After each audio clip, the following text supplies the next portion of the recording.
On nous demande ici de déterminer les antinaturels AB qui vérifient ce système-là.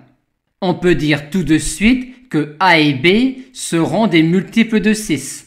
Et dire cela en AB avec A égale 6A1 et B égale 6B1 est équivalent à dire cela en A1B1. C'est-à-dire encore cela.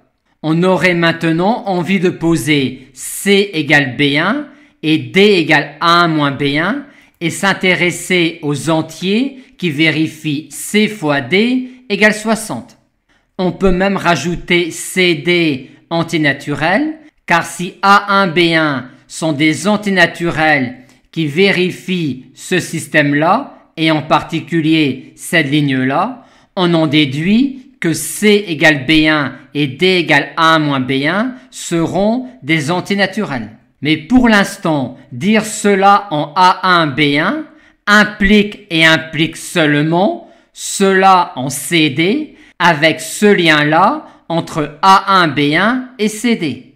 Pour l'instant, à partir d'un couple CD qui vérifie cela, et en déduisant A1B1 par ces relations-là, on est sûr que l'on aurait cela, ainsi que cela, mais il n'est pas sûr du tout que l'on aurait cela. Il faudrait donc rechercher parmi les couples A1B1 obtenus ceux qui sont premiers entre eux. Pour limiter le tri à effectuer, voire pour ne pas effectuer de tri du tout si on arrivait à construire deux systèmes équivalents, on va rechercher plus de contraintes sur C et D. On a tout de suite que le PGCD de C et D est également le PGCD de A1 et B1. On peut donc rajouter comme contrainte ici C et D premiers entre eux. Et une fois rajouté cette contrainte, on a même tout de suite vu la remarque, l'équivalence entre dire cela en A1B1 et dire cela en CD avec ce lien-là entre A1B1 et CD. Maintenant, pour déterminer les couples CD qui vérifient ce système-là, on va commencer par écrire la décomposition de 60 en produit de nombres premiers. Puis on va en déduire toutes les possibilités que l'on a alors d'écrire 60 comme produit de deux antinaturels premiers entre eux.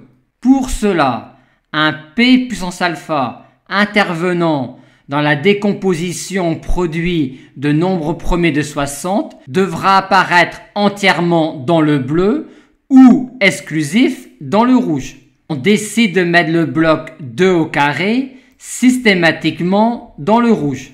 Ensuite, soit on met en plus dans le rouge le bloc 3 et le bloc 5, soit en plus dans le rouge uniquement le bloc 3, soit en plus dans le rouge uniquement le bloc 5, soit on ne met rien en plus dans le bloc rouge. Les couples CD qui vérifient ce système-là sont alors les couples bleu-rouge ou rouge-bleu que l'on a écrit ici. Et par conséquent, les couples A1B1 qui vérifient ce système-là sont exactement les couples A1B1 qui vérifient l'un de ces 8 systèmes-là. Ce qui nous donnera 8 couples solutions en A1B1 et par conséquent 8 couples solutions en AB.